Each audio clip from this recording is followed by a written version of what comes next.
네, 계속해서 투자 전략 이어가겠습니다. 최진영 대신증권 FICC 리서치부 매크로 팀장 나와 계십니다.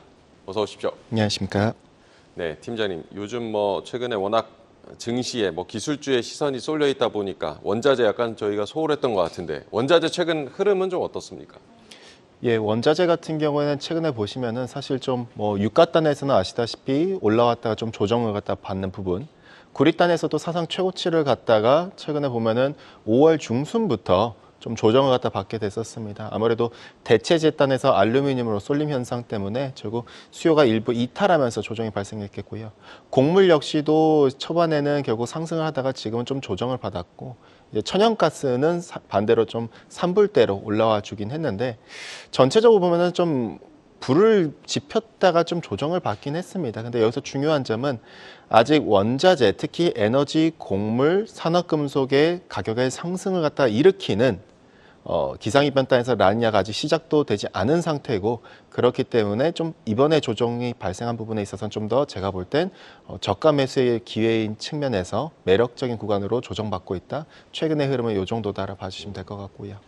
네, 전체적으로는 뜨겁게 불을 지폈다가 조정 국면이 나타나고 있고 지금은 저가 매수의 매력이 있는 구간이다라고도 진단을 해주셨습니다. 최근 엘니뇨가 가고 라니냐가 온다라는 전망들 속속 나오면서 하반기에는 농산물 주목하라는 얘기들 좀 있던데 이건 어떻게 보십니까? 예, 저희도 사실은 작년 11월 달에 연간 전망을 통해서 올해 하반기 때 라니냐에 대해서 좀 접근을 했었습니다. 작년 연간 전망 때만 하더라도 라니냐 발생 가능성은 올해 4분기 때로 좀 더 귀결됐었는데 지난 1분기 때 저희가 발표 자료를 통해서 이것이 점점 앞당겨지고 있다. 언제? 올해 하반기로. 그래서 이 라니냐의 발생 가능 시점이 점점 앞당겨지고 있다라 보시면 될 것 같고요. 이 라니냐가 발생했었을 때는 기본적으로 곡물, 즉 농산물 안에서는 소맥, 옥수수, 대두 같은 이런 자산, 특히 옥수수와 소맥이 민감한 자산들이 됩니다. 기본적으로 라니냐 때는 아메리카 대륙 연안을 갖다 기준으로 동남아랑 중국 남부 지역으로 불어가는 바람의 이동 속도가 빨라집니다. 그러면 습기가 다 가져가 버리게 되고 그 말 즉슨 주요 곡창지대인 미국 중남부 지역과 브라질 서남부 그리고 아르헨티나 지역이 가뭄에 야기된다고 볼 수 있겠고요. 근데 이제 곡물단에서 제가 매력적으로 보는 부분은 라니냐에서 3단계로 상승하기 때문입니다.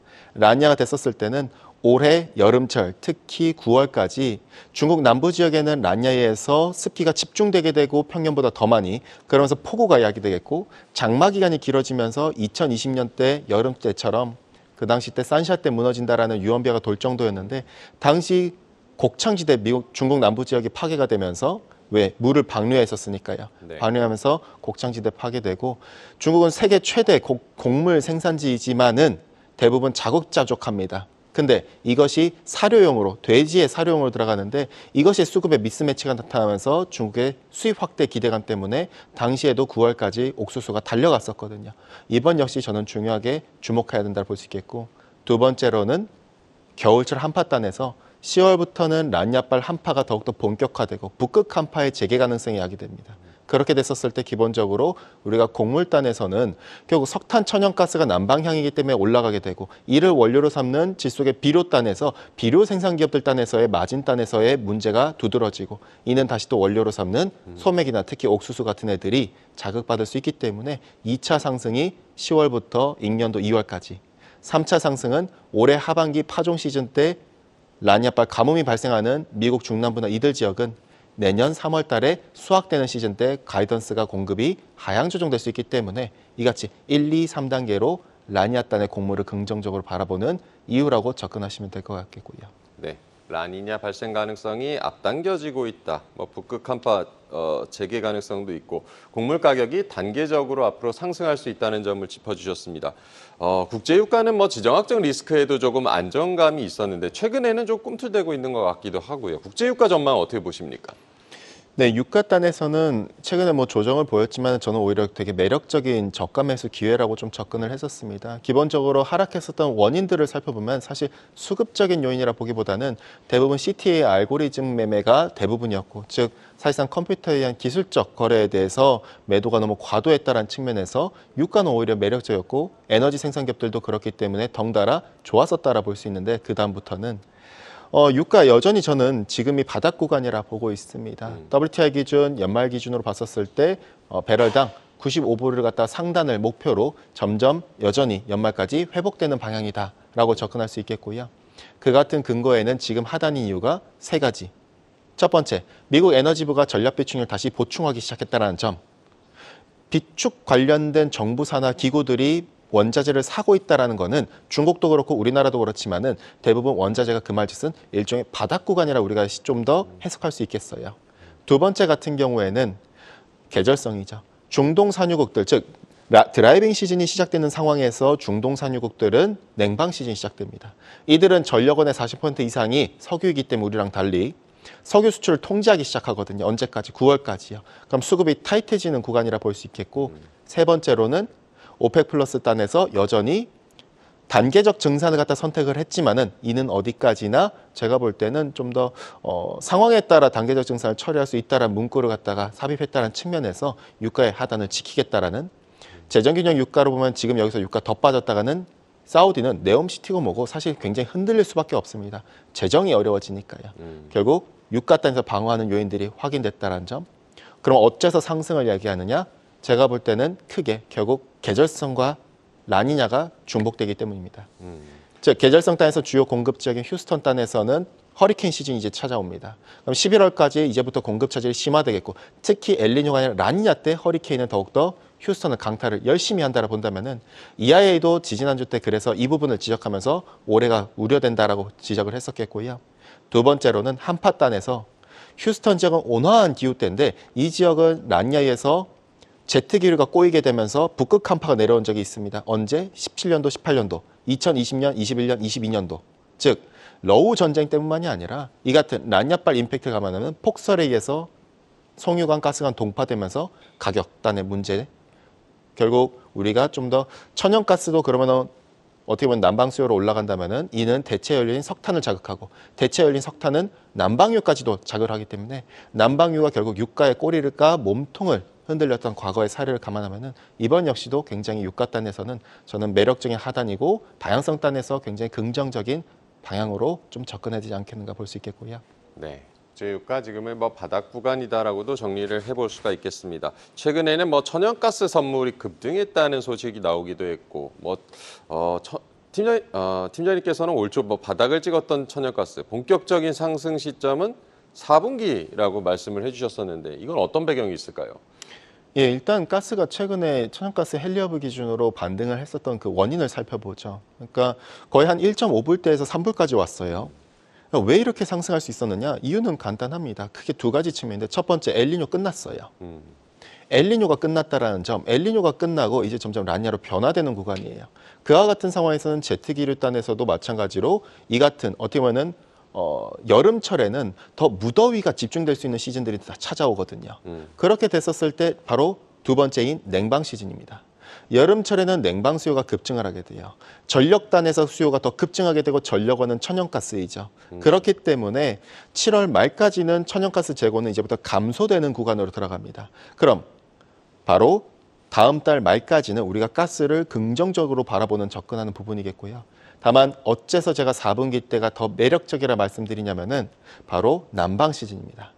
천연가스의 최대 수요 구간은 여름이 아니라 겨울이에요. 그래서 10월부터 재고를 보면은 익년도 2, 3월까지 재고가 계속 급감을 합니다. 결국 난방단의 수요가 전력단에서 원체 크다 보니 이때 집중이 되고 결과적으로 무엇이다? 천연가스는 올라가는 방향인데 근데 하필이면 라니냐죠. 라니냐가 발생했었을 때 앞서 언급드렸습니다. 북극 한파가 겨울철엔 다시 재개가 되고 제트기류가 꼬이면서 결국 한파의 영향이 더욱더 심화되고 이게 대표적 사례가 17년도와 18년도, 2020년부터 22년도의 겨울철입니다. 이것에 의해서 가스는 더욱더 치고 나갔었죠. 그러면은 저는 이때부터 10월부터는 투기 수요가 이제부터 작용될 거라 봅니다. 바로 데이터 센터 향이죠. 원자재는 사실 주식과 달리 투기 시장만 존재하는 게 아니라 기업들도 존재하기 때문에 밸런스가 맞습니다. 투기 세력에 의해서 미래 수요가 반영되기가 상당히 어려운 시장이 원자재예요. 그래서 경기 동행 내지 다소 후행 자산이고. 근데 이것을 미래 거를 선반영한 때가 있습니다. 그것이 언제다? 대부분 수급이 타이트해졌을 때. 대표적 예로는 구리라 볼 수 있죠.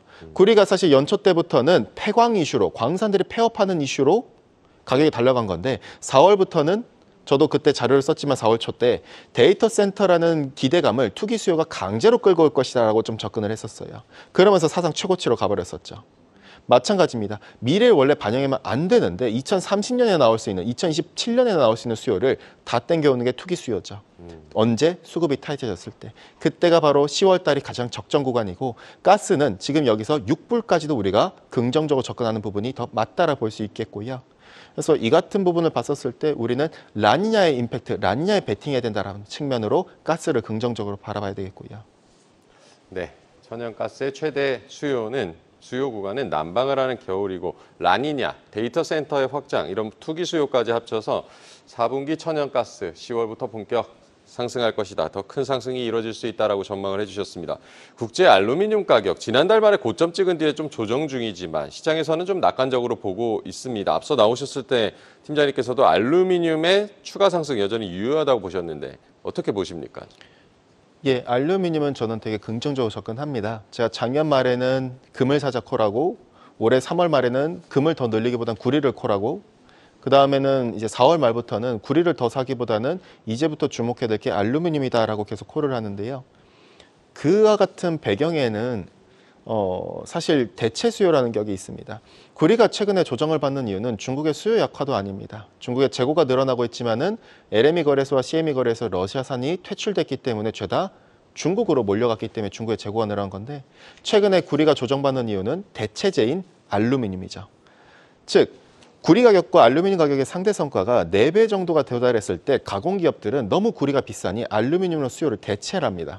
그러니 알루미늄은 사실 구리보다도 훨씬 더 저평가되어 있다고 우리는 해석할 수 있겠죠. 실제로 실물 기업들 같은 경우에는 최근에 재활용 구리가 아니라 오히려 알루미늄을 선택하기 시작했거든요. 이처럼 대체 수요단을 우리가 볼 수 있는데 특히 알루미늄이 저는 매력적인 이유는 오히려 조정이 되면 될수록 알루미늄 관련된 기업들은 더욱더 좋아 보이는 이유가 우리가 왜 그렇다? 결국 전력입니다. 단순히 대체 수요뿐만이 아니라 모든 산업금속들은 전력 없으면 절대 생산이 불가능합니다. 근데 특히 이 알루미늄은 전체 산업금속 가운데서도 전력을 생산할 때 가장 많이 먹어요.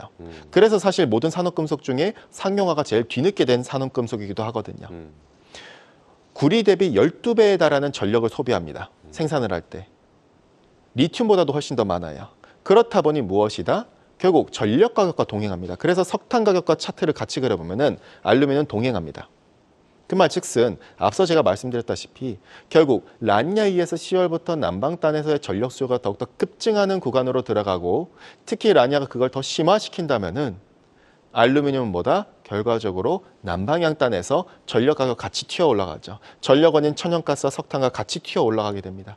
그러니 우리가 지금 저는 여전히 지금도 구리보다는 알루미늄을 더 늘리는 게 맞다. 구리 방향성 단에서 나쁜 건 아니에요. 다만 기업들이 가공기업들이 대체하고 있다는 것은 부담스럽다는 거예요. 지금 가격을 정가시키기가 상당히 어렵다는 거죠. 우리가 이 가전기기나 전자기기 보면 자동차에도 에너지 효율 등급 딱지가 붙어 있습니다. 왜 있다? 즉 거기서 5등급이라는 뜻은 구리가 너무 비싸서 가공기업들이 구리선이 아니라 알루미늄 선을 2배에서 2.5배 더 늘려서 감아가지고 쓰는 거거든요. 열전도나 전기전도 좀 취약하기 때문에. 그런데 고순도 구리가 불필요한 전체 구리 수의 65%는 알루미늄을 대체한다는 점, 그리고 전력 가격과 동행한다는 점, 라니냐가 온다는 점, 이같이 라니냐에 베팅할 때는 앞서 말씀드린 곡물도 매력적이지만 가스도 매력적이지만은 알루미늄도 매력적이다라는 점을 우리가 같이 엮어서 해석해 볼 수 있겠고요. 네, 알루미늄이 구리의 수요를 대체할 수 있고 라니냐와 또 맞물려서 알루미늄의 전망도 긍정적으로 봐주셨습니다. 오늘 그 대신증권 FICC 리서치센터의 최진영 팀장과 함께했습니다. 감사합니다. 감사합니다. 계속해서 다양한 경제 이슈를 알고 싶다면 구독과 좋아요, 알림 설정 부탁드립니다. AI 캐스터 권미정이었습니다.